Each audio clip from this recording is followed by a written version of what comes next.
Hello there, guys, gals, and non-binary pals, all of whom are loved and welcomed in this space. Welcome to a brand new episode of the Bibliotheque of Boba Fett, the only Book of Boba Fett discussion show hosted by the Imperial Senate Podcast. I'm your host, Charlie Ashby, and joining me, as always, is Master Assassin Claire Stribling. What's up? How's it going? Oh, it's going. You know, chugging along, getting by.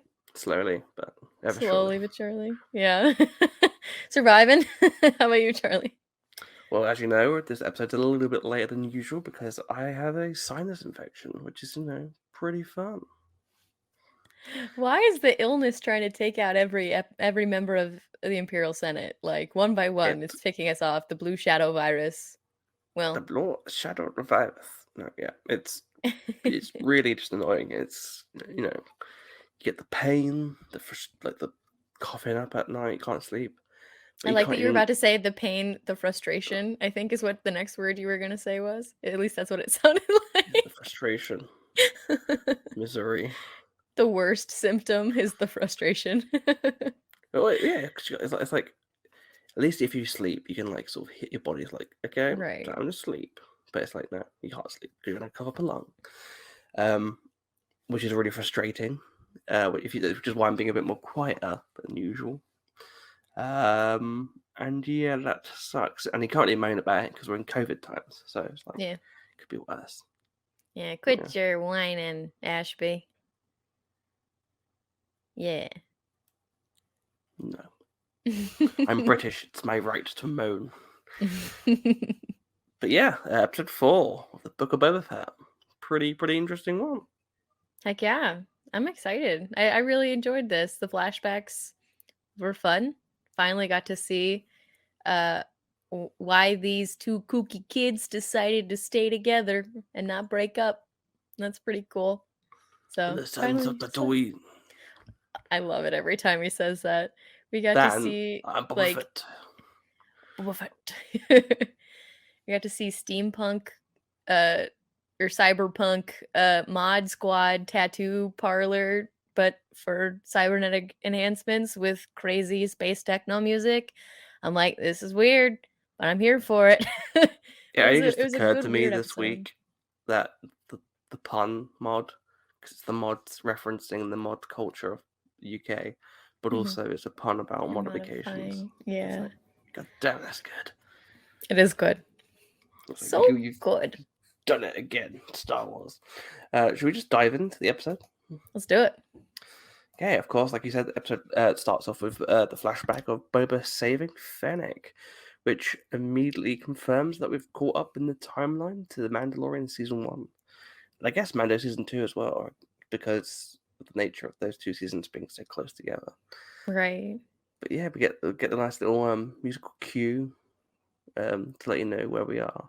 You're like, okay, this is what we're doing now. Mm-hmm. We see him save Fennec. Like you just said, takes him to the very dope bar, Mos Eisley, which I think this is really cool. I think this is the first time we've heard Star Wars Daft Punk. Yes. Which, and there's a bunch of Daft Punks sitting outside the parlor where they're playing Daft Punk. Which, I love it. Like, if we can have, in the Clone Wars, we had Star Wars version of New Wave, like, yeah, New Order music. I feel like we can have Star Wars Daft Punk. It just fits in for me. It totally did. And that character that was just so like I know that guy. Like, I've met that guy. Like, the guy who's doing all the modifications. It's like, well, why don't you start with that? Like, oh, I know this guy. He's that chilled tattoo parlor guy who did the one on my side. Like, I know. Like, I know him. When did you have that done? I'm canon. My tattoo? No, the modification. Oh, you see, Fennec got her tummy. She had some tummy time, and I got a new set of ribs over here. Yeah, pretty much. Not bad. Felt like it. That character again was played by a musician, Thundercat, which I thought was pretty Thundercat. Cool. He looked really awesome. Like, people look. I love it because like, who cares? It's like, it looks awesome. It like immediately like puts my brain to like Mum Ra and Snarf, which makes me happy that his name is Thundercat. He looks like he has a mane of hair. It fits. It fits for me. He is a Thundercat. He is the new Thundercat. There was someone that pointed out one of the people that you see first, the mods. It's like quite, I don't know what it was. It's like, this seems familiar to me. Like, this, I don't know what this reminds me of. And then I saw someone on Twitter like use it as a pejorative. I was like, one, joke's on you because you've put that in my head and I actually love it. And two, it was spot on, which is that Little Lovegood. Oh my god. Hello, Harry. Yes. Oh my gosh. I've got the modifications. So... I was like, okay, that's spot on, those little glasses. Yes. Fantastic. Yeah, it was really cool, kind of creepy to see that whole thing go down there. Yeah. A little creepy. Which is, I guess it's like a new stomach pump system. Yeah. I mean, honestly, like, she's probably, spicy food's probably not an issue anymore. She's got a literal stomach of steel. So, like, kind of weird, but also cool. Eat as much of the greasy nonsense and or cheese or spicy food and have a complete normal digestive system. So, cool. Good this for is her. how grievances start. This is how they start. You have one fried leg, one fried chicken, and then the next thing you know, you're working for Count Dooku. That's right. It's a slippery slope from here. Fennec's gonna turn on Boba and join the First Order. You're gonna hear it. You heard it here first. I don't actually feel like that's the case, but it's there is that because obviously this episode sort of focuses on the relationship between Fennec and Boba and the idea of like reliability, like for once coming, like instead of relying on yourself, coming together, making their friendship a truce. And I saw some people saying that they believe that Fennec might betray Boba. I've seen that too, but I don't feel like that's the case. I think that I can see there being some tension between them because clearly they have a different vision for how this job should be done, how Boba's role should be, to maintain order. I know that it seems like down the line there could be some friction because he's a soft boy and she wants to be a little more tough love. But I don't see it. They don't do that to me. I love her. Yeah, I want them to be friends. If it happens, I won't be like, this is completely against character, because it's not. But no. I feel like I'm still expecting the big twist or like the big mafia twist of like, oh, they're getting it. It's the Hutt situation. I feel like the Hutt's the one sort of playing the chessboard a little bit. I mean, like, you guys, you fight each other out. We'll just swoop back in and take back those hearts. Yeah, well, you'll kill each other, and then there's a few of you to pick off at the end of it. Like, good move. Honestly, good move. Yeah. It works. If it works, it works. Mm-hmm. I love the whole sort of, the opening sequences and seeing those two work together, and like the moment where she realizes who she's talking to was pretty great. Mm-hmm. She's like, Boba Fett's dead. He's like, I was like, yeah. Just the whole idea, all of their little campfire chats were awesome. And like him being like, I was left for dead on the sands of Tatooine, as were you. And you're like, yes, find common ground. We have more in common than we do not have in common. So come on now. What's that quote? And it's like, this isn't, I can't remember. It's like, this isn't a coincidence, but it's happened more than once, which is weird. Yeah, that's what it makes me feel like. Two bounty hunters who are really good, trapped, utterly darling in Tatooine. Pretty weird, but you can't say it happens all the time, but it's weird that's happened more than once. It really is. Yeah, that's what, yeah, I was like, I just love them sort of working out stuff and seeing the way people, Boba's changed and her realizing that, and maybe she has to change her ways a little bit, and she doesn't know whether he's become soft because of it, or if actually it's emboldened him a little bit more, and we'll get to that a little bit later. But yeah, Boba wants to steal back his ship, which I thought was pretty cool. I want my fire spray gunship. Speaking of, Stealing Slave 1. Stealing the slave. Emancipating the slave from Jabba's clutches. Oh, goodness. Can't believe you just said that. What? It's disgusting. I think it'd be funny if they reclassify Anakin from Episode 1 in the Lego game, and so instead of Anakin Skywalker slave, it just says Anakin Skywalker Watto Starship. Goodness. I think the whole conversation is so stupid because one, they've already said slave 1 in the canon, so the ship's called slave 1 at some point. 2, it doesn't mean that it isn't called slave 1 still. He just refers to it as his fire spray gunship, which, to be fair, it's a fire spray gunship. Yeah. It's a bit like having a car that you love and you had it for years, and you call it Lola, but it's a Cadillac. And someone goes, what are you looking for? You go, oh, my Cadillac. You don't go, my Lola. Yeah. Go, what the fuck are you talking about? Yeah. You only do that if you are Wrecker with his Lula. My Lula. Different show.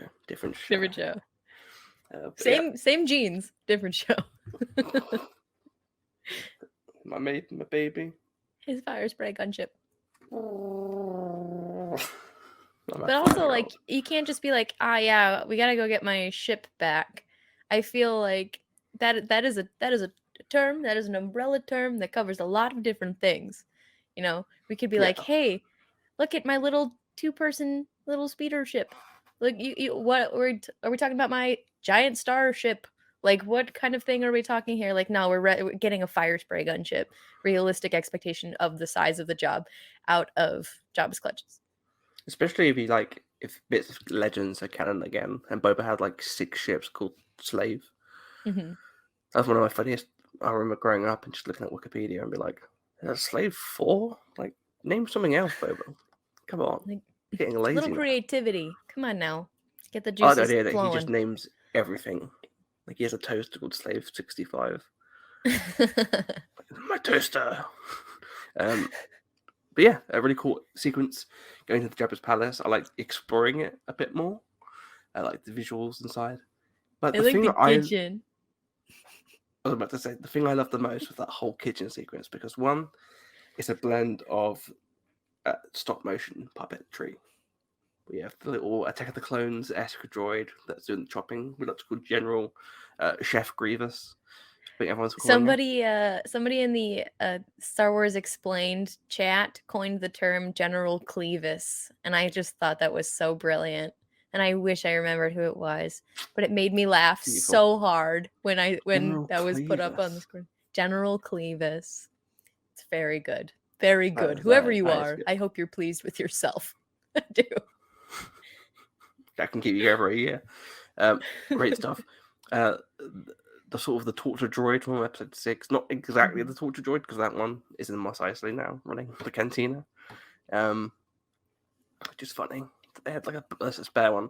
It's interesting though because they do say that the droid from episode 6 is in Mos Eisley, but this one sounds more like the original one. Which I thought was cool. And if you have the subtitles on, the one who's chopping is the chef, and the one that's like doing what looks like the major cooking is the sous chef. Am I wrong about that? No, I think you're right.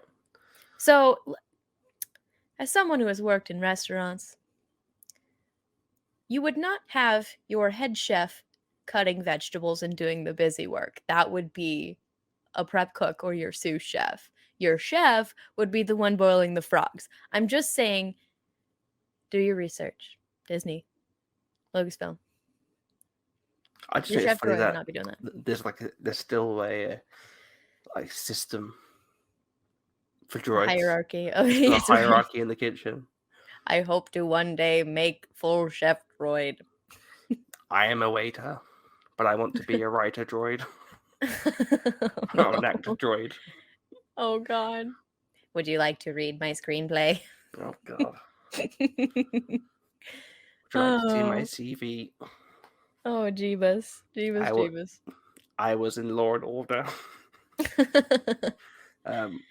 Really cool. But my favorite part was seeing the little bunny droid from the Clone Wars, The lep. which I think is one of the best design leaps from animation to live action. It So really good. fits, especially when it's connected to like classic designed Star Wars droids. Yeah. Really cool, really funny. The little scene where he's trying to chase him reminded me of like Mouse Hunt. Yeah. With, Lee Evans. Which is funny because it's the mouse hunt of the rat catcher. Yeah, like, get that little bugger. with his little net. It's so cute. And his little expressive ears. What is the purpose of those damn things other than being cute? Where he picks him up against the wall and goes, "I'm Boba Fett," and he just goes, and it just flicks the switch off. I've never related more to that character. I can relate to so badly. But like the situation is out of control. Turn myself off. It is completely relatable. Like, damn, wish I could do that at work. Like, stressful thing. Goodbye. Out. Yeah. The other funny thing about that scene that Alex pointed out when we chatted on Star Wars Explained was that he was like, he's like, I am Boba Fett. Do you know who I am? Like asking the droid if he knew who he was. And he did. He did. And it's so funny because it's like,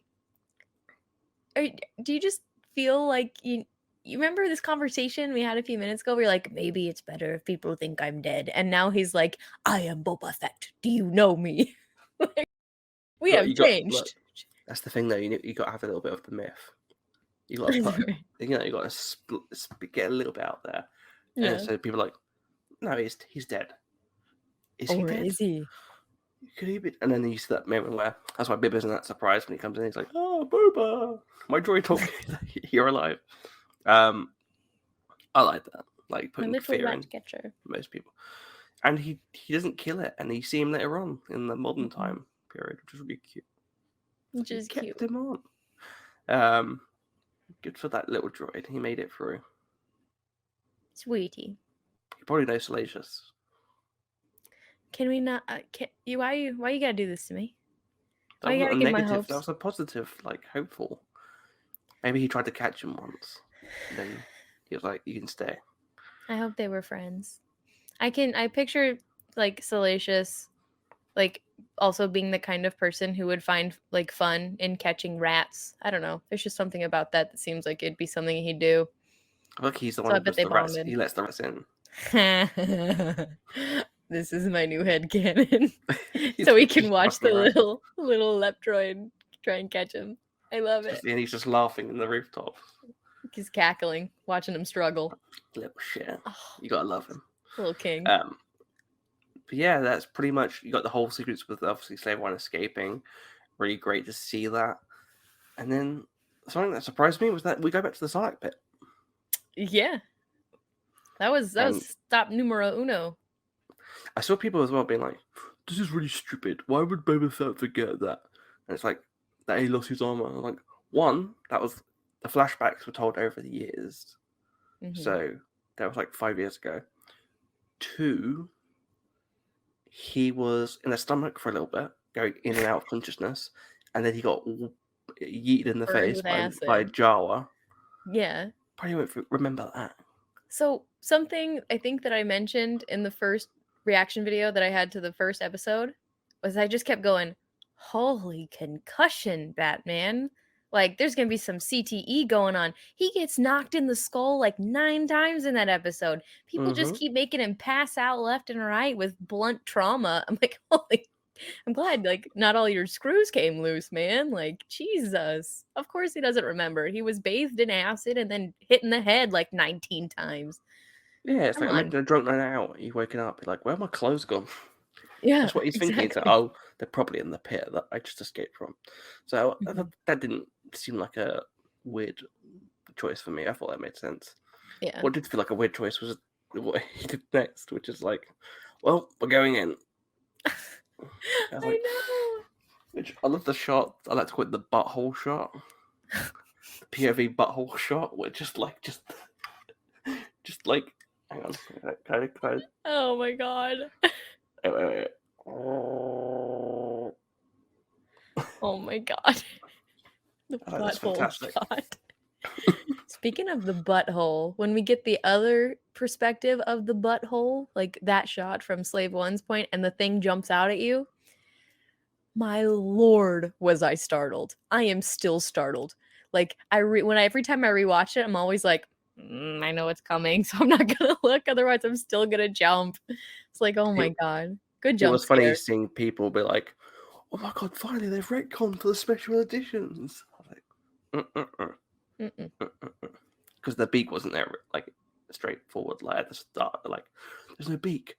It's different. And we were joking about this last night on a show last night, and it was just so funny. Like, I think Jerry, our good friend Jerry, was talking about how he couldn't find the beak, and he was thinking, "Oh, they've retconned. Like, maybe they've retconned it." And I was like, "It's okay. Sometimes it takes people. Sometimes it takes dudes a little while to find the beak, but you just keep going, and you'll find You it." got it. It's yeah. If The you beak. want to find the beak, I'll tell you, gentlemen, it takes perseverance and communication. Okay, this is a team effort. We're gonna find that beak together, my friends. You Okay. gotta work for it, you know. You gotta look, go down, like Boba. You gotta reach in, and then it'll jump out at you. Yep, that's canon. That's canon in the real world and the Star Wars world. I just did not expect beak talk on this episode, but here we are. Here we are. Imperial Senate Podcast. Afterwards, the guy just comes up and he's like, with the acid, and he goes, "Water bottle." What? Oh God. It's not here. It's not here. A sentence that many men have uttered in the past. Promise you, it's here. It's just you're not. Conversation. Yeah, you have Perseverance. If you don't unleash the seismic blast, you're never gonna get there. I'm glad we got that though. R.I.P. Sarlacc. Yeah, fuck for that. Yeah, that thing's a menace. It's like, I want to eat you again, baby. Yeah. No. I just think it's beautiful that Boba Fett basically went down that thing 3 times. Yeah. It went down after he killed it too. Also, can we just talk about the wonder that is the quote, "Don't touch my buttons." Which annoys me. Why? Why does it annoy me? Because it's really funny, and people don't understand. People don't understand it. I say people, Americans don't understand it. That's what really annoys me.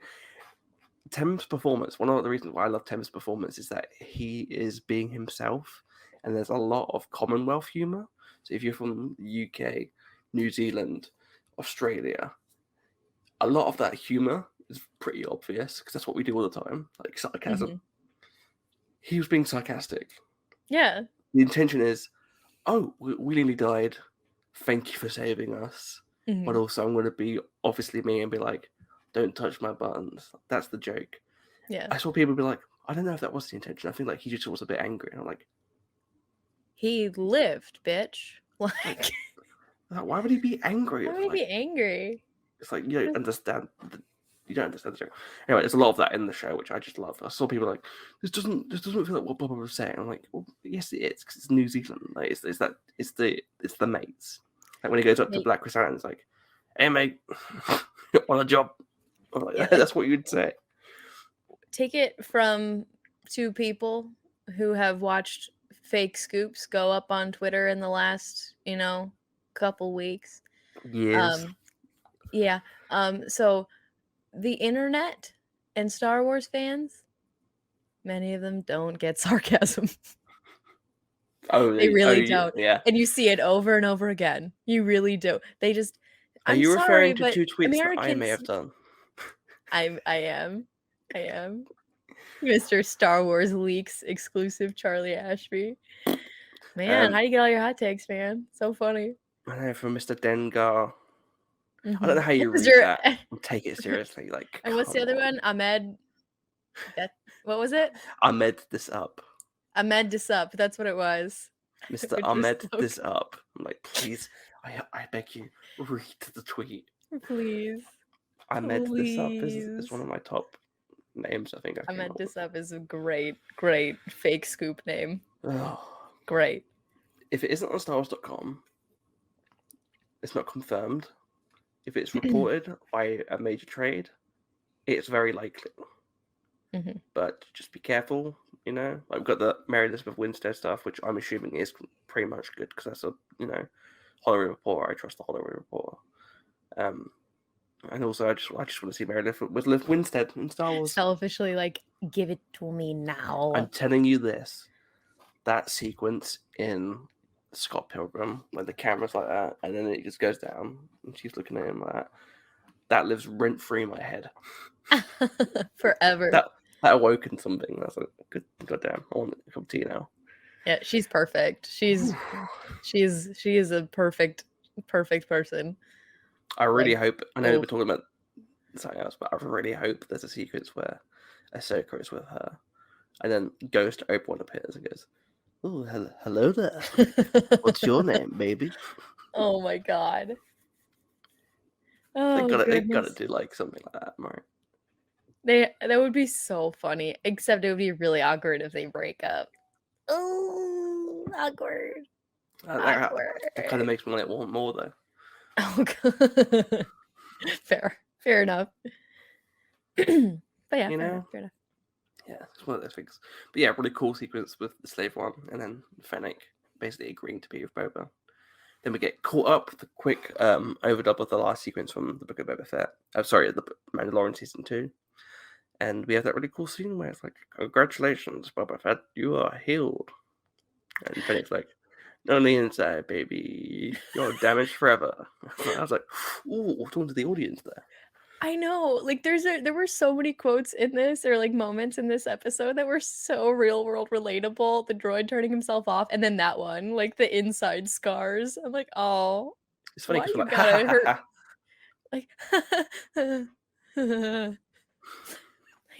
Like, why you gotta hit me where it hurts, guys?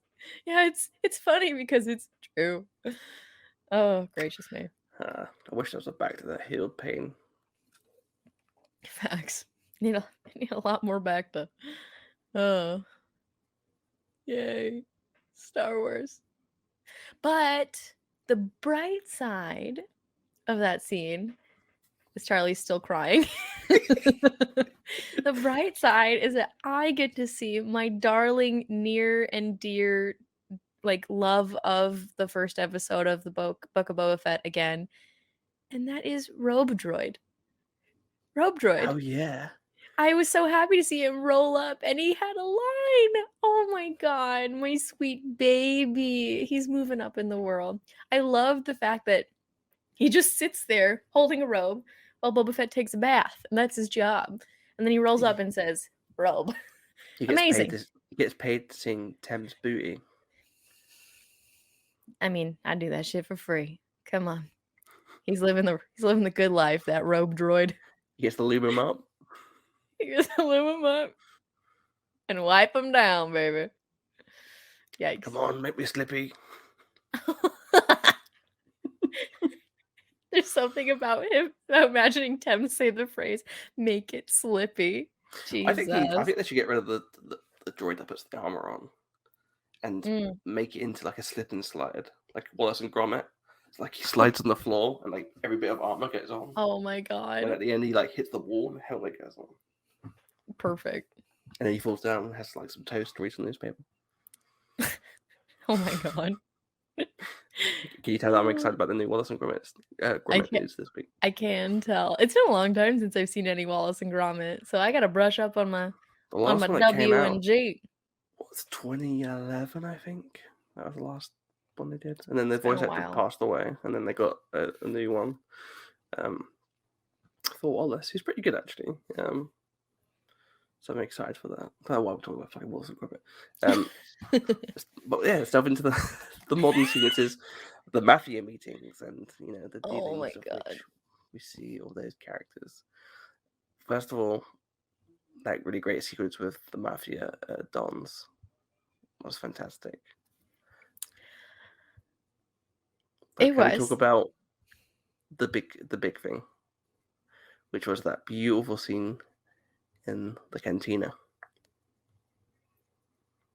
with Black Chrysanthemum?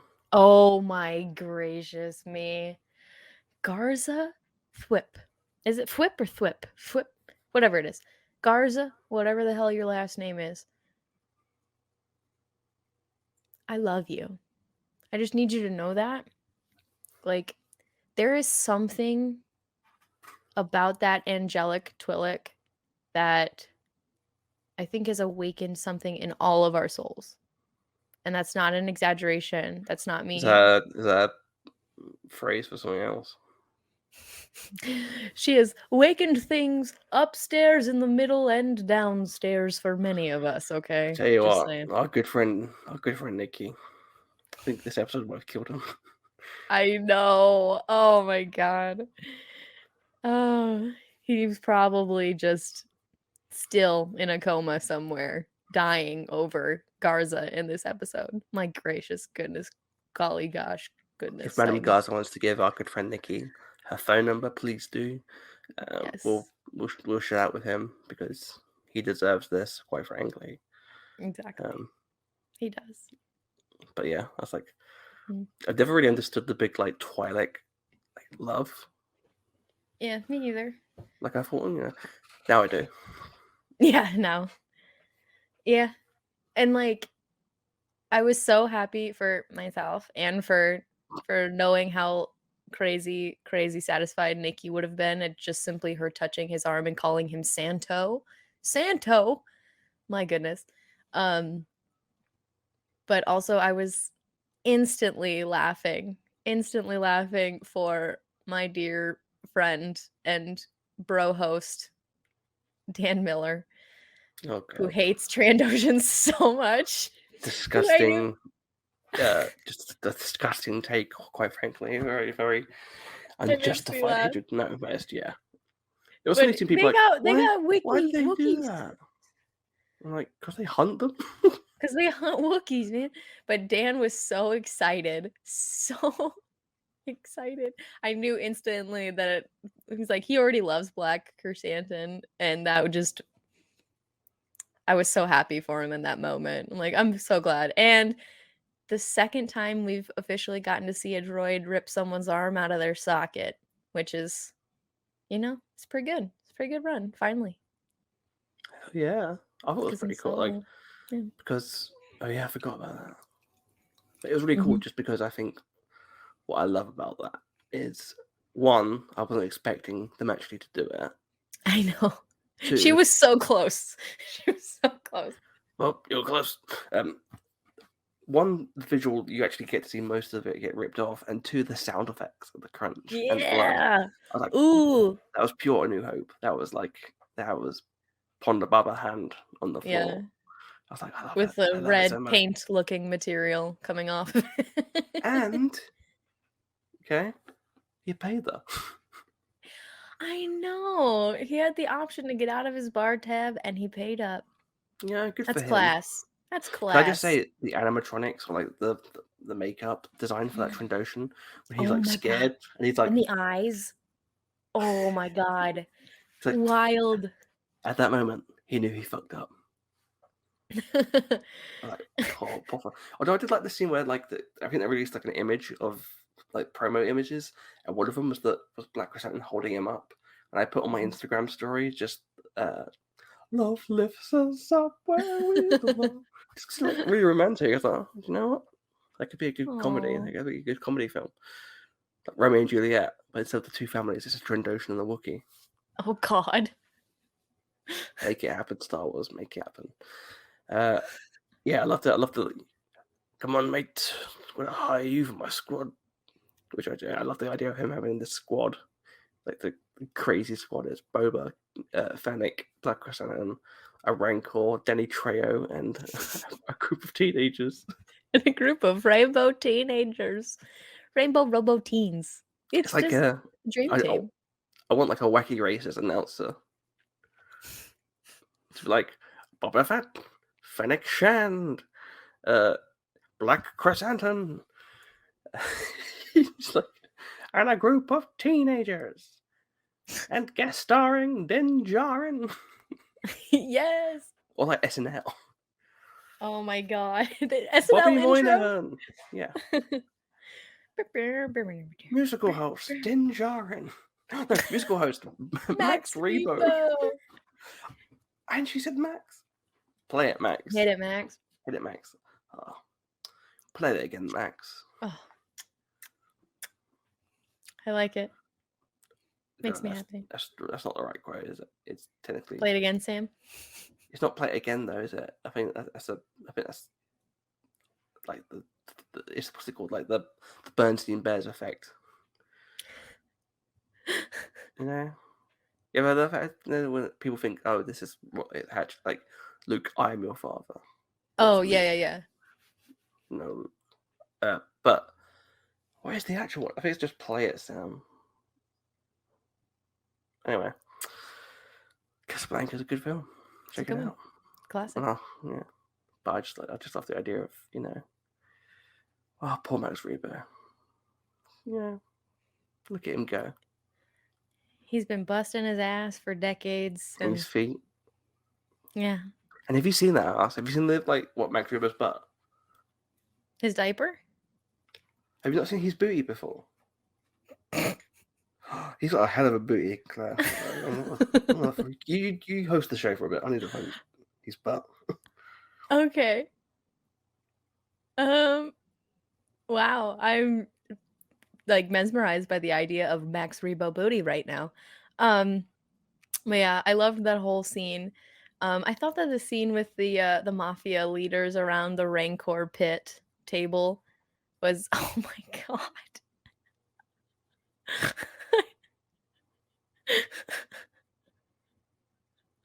Something to grab a hold on to in the back. There we go. It was a little butt crack.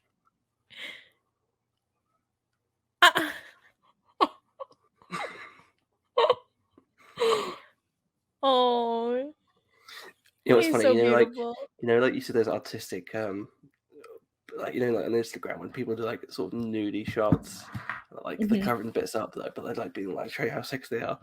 This is what I would look like if I did it. Oh my god. Oh, yeah. Max. If you haven't seen Max Rebo's booty, go to our YouTube channel to see that. Beautiful stuff. But yeah, I really like the way that they're setting up this whole sort of, getting the band together, setting up a good response against the Pikes. We have that big meeting where Boba Fett's like, look, I'll be honest with you. Where nothing got done. Where nothing got done because he was not assertive at all. Well, to be fair, he's like, look, just don't bloody get in my way, okay? Fine with him. Just don't that help dude them. is absolutely going to help them, bro. Is gonna have what? That Clatoonian is absolutely going to help them. Oh yeah, he's already decided. Yeah, he's gonna follow the spice money for sure. Yeah. Bastard. That bitch. But yeah. But also shout out. Oh, sorry. Go ahead. The little bit of the Rancor is just the best. Exactly where I was going. Sit down. Oh, before we dive into that last bit, I forgot we skipped over a really important sequence. What was that? The little Bantha baby. Quick, go away. Make Bantha babies.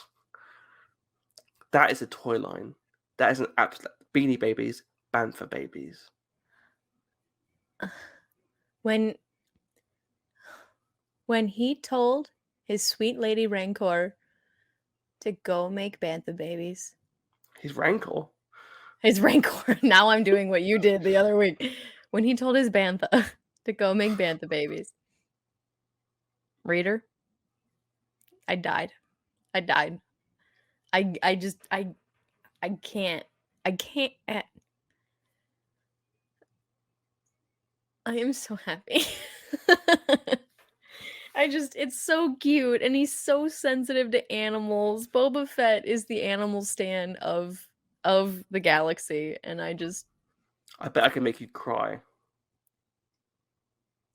Oh Are God. you ready? All right. End of the season. Boba Fett wins the war. Okay, everyone's happy. Boba Fett is observing his kingdom, the twin suns in the top. He looks to the left at the Rise of Skywalker. You see one singular bantha looking at him. And he's like looking back, like, and then it moves. It goes, and then behind him, there's a little baby bantha. Oh, it would be so cute. Oh, oh, ah, I want it. I want it so bad. Could you imagine if we do see more of, like, obviously, like the big build up of like this big arc of the Mandalorian stuff? What if Boba does use the Rancor? Obviously, he's probably going to use it in the finale. But what if he uses it for like the Mandalorian stuff? What if he gives it some Beskar armor? That would be so badass. I'll tell you what, no gate is going to kill you with that one. True. No Like, bone crushing, squishing with that Beskar on. My goodness. absolutely, I'm excited to see that. But yeah, let's wrap up with this. Obviously, the that music denotes a certain return. It was cool to see the episode start off with the bit of the music of the Mandalorian, but Yeah. I think it just proves how amazing Ludwig Göransson's soundtrack is. That we've only had this soundtrack for about 3 years-ish, 3-4 years, and it's already like Williams level-esque, like gives you the chills, like, which is the ultimate compliment. I feel like when you have that little bit of music, it's like That instant emotional reaction to a set of tones. We got it. I got it. I can't wait was to so see excited. what we get, because I think everything we've seen in the trailer is gone now, right? Yeah. As of this episode, yeah. We're done. We're in uncharted waters here, baby. Let's go. And we've got what, 2 episodes, or was it 3? There's 7 total. So 3 episodes left. 3 more. Interesting. Interesting. Definitely interesting. I see you, Dave. Just That was the kidding. funniest. I sent yesterday to our friends this meme, and I just photoshopped Dave Filoni with like the laser eyes, and I put interesting intensive eyes. Yeah, interesting. Okay, yeah, maybe. But I'm really excited to see what happens with it, because we don't know what Din's going to be like, because he's, where is his headspace? Is he with Bo-Katan? Is he by himself? Is he just sitting in, well, I guess not the Razor Crest, because R.I.P. Razor Crest. Is he just sitting in whatever ship he's found, eating ice cream in the corner in bed, crying, and with no listening helmet to on? Sarah McLachlan? Like, I knew you were going to say Sarah McLachlan.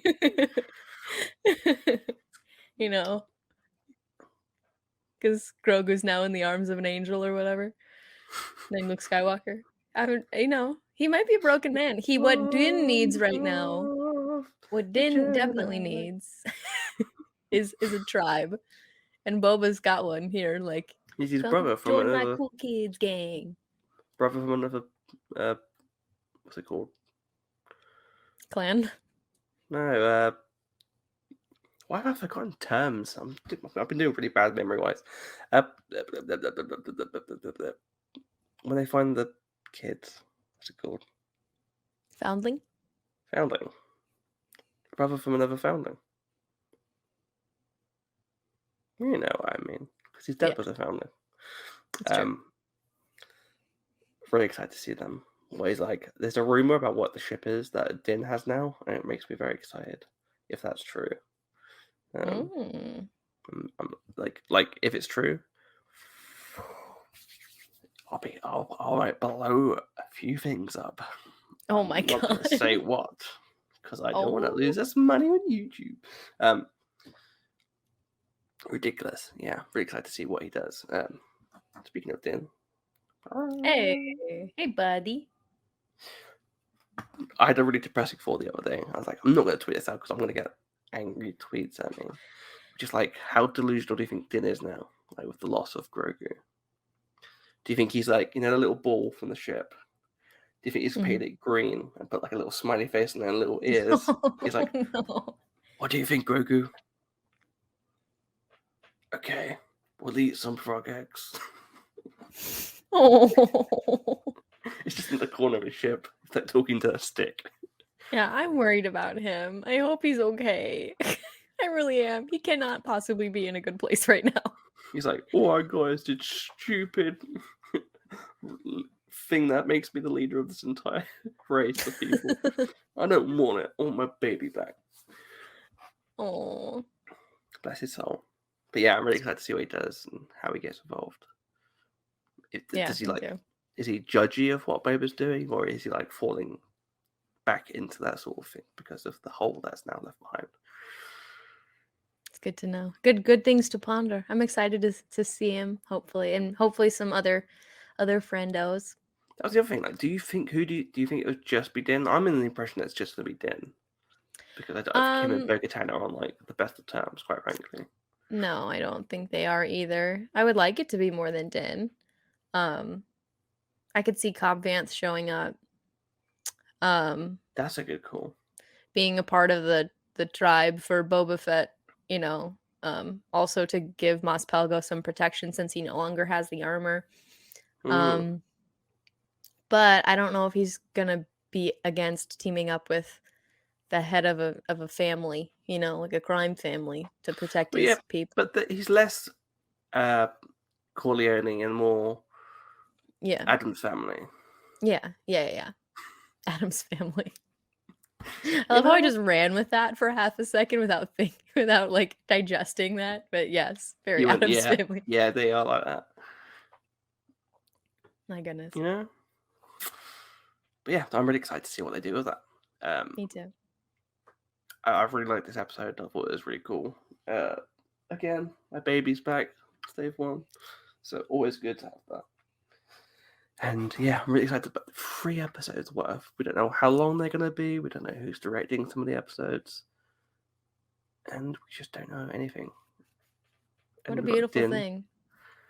You get to sit back and enjoy the ride. It doesn't really hit because you know, like in your head, you're still like, oh yeah, Mandalorian season 3 is not for a while back.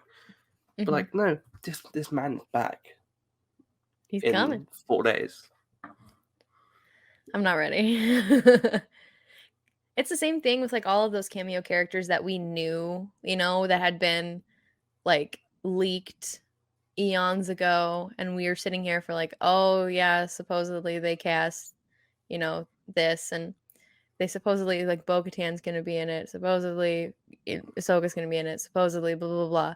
But even knowing in my brain that it was probably like almost probably definitely gonna happen, watching it was like, nope, blah, blah. You just can't prepare. Like Luke coming in and then being like, haha, we gave you all that stuff to trick you because we had Luke on the go. You were focused on Ahsoka. Take that. It's like, Luke Skywalker, baby. I'm just really glad to see all that stuff, and I just don't know what to expect. And that's the best thing about Star Wars. I feel like I just don't know what to expect. I know a lot of people don't like the show or like not happy with the way the show's gone. Yeah. And I think that you are, I don't know, it just annoys me. People like, this doesn't really seem in character of Boba Fett. He's never been like this. Like, why has he changed his mind? I still feel like he's been like this for the while. Like he's been like this. He's been recontextualized as this for a while. Yeah. I saw someone the other day saying that it was very out of character to make Boba Fett pro-Union. I'm like, you see the Boba Fett that you want to see, don't you? Here's the thing. Like... Here's the thing about this, okay, Claire. Boba Fett's been pro-Union since a film called The Empire Strikes Back. He's you know working why? Within a union of bounty hunters. Well, because you have to remember his goal in that film is there's one bounty out. The bounty, dead or alive, higher rate, dead, lower rate. So he goes for that bounty. He knows Jabba wants, obviously, Han. So there's an extra bounty. There's 2 bounties. Darth Vader wants Han Solo, so he can find Luke Skywalker. And Jabba wants that. So he wants the payment. He goes off. He gets the job done, finds him in Cloud City. You think, cool, job done, right? Darth Vader comes in, like every typical boss around the world, and it's like, nice work there, champ. Just, do you mind if I tweak a few things? And Boba Fett's thinking, oh, God's sake. Okay, what? Han Solo, to be honest, I need him to, I needed him to sort of trick my son to come back. And Boba Fett's like, okay, yeah, okay. What if we put him in carbonite? And Boba Fett's like, okay. Untested carbonite, that's usually for, like, food materials and gas. Okay. It could kill him. Well, to be honest, I don't really want that. Yeah, it could kill him, but I want to test because I want to test it for my son. Like, I want to capture my son. He's like, okay, look, I respect your effort. Okay, yes, but I need to get paid, and that's why Vader says you'll be well compensated if he dies. Mm-hmm. And that's why Boba Fett's like, okay, look, I've got it in writing. Okay, I've got it in writing that you're going to pay me because this is time that he spent having to chase him, go for a junk field. Time he had to go through all that stuff. Boba Fett is nothing but, down with the union rules. He's like, I want to get paid no matter what, because you've wasted my time, you wasted my energy, and I want this payload. I don't want to get like that cheap rate. I don't want to get that cheap dead Harrison Ford rate. I want that sweet live Harrison Ford rate. So he's been like this for a while, I think. Us too, man. Us too. We wanted that as well. He's like, you can say, oh, he's a villain, but he's just doing his job, Pretty much. Just a simple man trying to make his way in the universe. There you go. Also, I know this is off topic, but people on Twitter have really annoyed me recently, per usual, because I want to put this out there because I put a tweet about this. To all those people mocking Attack of the Clones, here's a quick tip. Again, if you're going to make a point that mocks a film, watch the fucking film properly first, because you are all wrong. I'm sick and tired of all these people disparaging the good work of our good friends Jango Fett and Zam Wesell. They did their job perfectly. All these people are saying, oh yeah, Zam, I can't believe she just broke the window, as if that was a thing, and then put the centipedes in. She doesn't break the window. The droid makes it translucent, so that they can go through, and then afterwards it closes up perfectly. I'm telling you this. People are like, that plan's stupid. There's too many elements to the plan. One, Jango Fett doesn't want it traced back to him. There's a reason for that, because it leads to the clone army. It's a bit of a big deal with this story. Two, it's a mystery story. Idiots. Of course it's a mystery. Three, the plan is pretty much perfect. The plan nearly works. The only reason why the plan doesn't work is nothing that Zam does. It's the fact that Padme happens to be friends with two Jedi who are in the other room. Who were sitting in the other room. And you know me, Claire. You know who R2-D2. I love him with all my heart. He's one of my favorite characters. The boy was sleeping on the job. He was sleeping on the job. He woke up. He's like, oh, no, nothing here. Those little centipedes nearly killed Padme. They would have gotten away with it. So I don't want to hear any more disparaging remarks against the hard work that Zam Wesell put into trying to assassinate Padme Amidala, because I'm not having that. We're not here for this. Disrespectful. Respect your Zam elders. erasure. Respect your claw eyes. Oh dear. I made a really stupid pun on the other day. I can't remember what I put, but it was good. Check out my Twitter feed. No. Check it out on Twitter. You know what this time calls for, though, don't you? I do. It's overall thoughts and scores. And of course, on the Imperial Senate Podcast, we don't do things simply. We don't rate things out of 10. That's stupid. Ridiculous. Of course, we rate things out of 10. Claire, what's your rating? So, I'm going to give this episode a 7 out of 10. I really like this episode. It's probably my second favorite episode of the season. There were some things that felt a little clunky for me as far as like pacing. That felt clunky in the pacing department, and just like some of it was just kind of funky to me. But other than that, I really enjoyed the episode. I've been waiting for that. Why did they decide to stick together story? I've been waiting for so many things in this episode to have happened. So, and I was pleased. I was very pleased by what it brought to the table. Our droid friends, you know, and the unbelievable musical tease at the end that I have been thinking about all week. So 7 out of 10 Oh, for me. interesting. I'm gonna give this a 9 out of 10. Ooh, I 9 out of really like this 10. episode. I think for me, sort of summarizing the flashbacks was a great moment. Tying into the Mandalorian was really cool. But that entire chase sequence and like the planning of the Stealing Slave one was a really fun sequence. And I thought Yeah. it was really just great to see them like, get them have a bit of fun. Be serious. The scene of the Sarlacc pit was really cool. Like sort of, and we didn't really talk about it, but I've never been so happy to see a bunch of people get murdered before. As the Nikto Sandriders. That was such a beautiful sequence. I was like, do you know what? Please. I was like, yes, Boba, just shoot them all. And it was just blast them so into like smithereens. so quick and like unceremonious. Like he didn't even have like any expression on his face, in my opinion. He just was just like, well, that's done. Crossed off my grocery list. Well, he did the missile from a Taylor cleanse as well, which we haven't seen for a little while as well. I was like, come on. I loved it. I thought it was really fun. And you know me, I love Slave One, so Yes, I'm you really do. happy that this bad boy's back. Bad boy's back. Got my classic Boba Fett, and I brought my little Han Solo. There we go. Put him in the cargo hold, baby. Hey. So yeah, 9 out of 10 for me. There's not really much I can complain about this episode, honestly. I thought it was really fun. Hope it sets up the future of the season. I know people are saying, well, we haven't really understood what the threat is this season. I'm like, well, you don't really need, not everything needs a constant, like, this is the biggest bad and all. It's a mafia story where the focus is character development and right. the focus of Boba Fett. So for me, it gets all those ticks. It nails it all over the board for me. And we've got 3 episodes to focus on that sort of dilemma and that storyline. And I'm really interested to see what they do. I really like the timeline. I really like what they're doing with this show. I really like seeing Tatooine. I kind of hope that we see more of Tatooine and everything else because it makes people angry. And that fuels me as a person.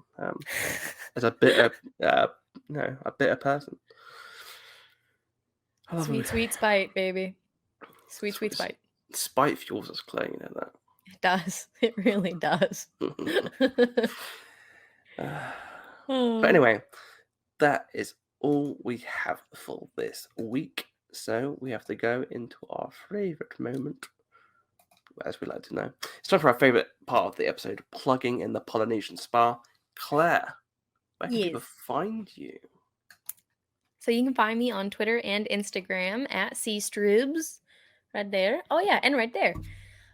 You can find me on Broaxium every Sunday night. I'm shooting the poodoo with the crew over at Broaxium, hanging out, having a drink, chilling, enjoying life, liberty, and the pursuit of happiness, and discussing all things in geekdom.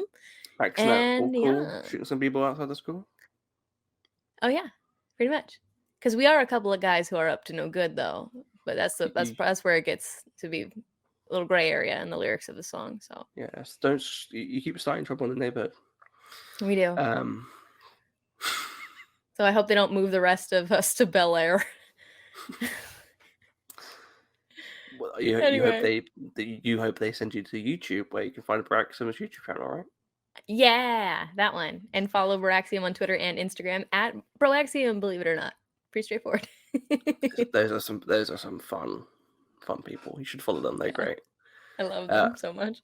We'll have to have them on at some point as well on here. Yeah, absolutely. They're too much fun. Shoot the shot. Shoot the poodoo.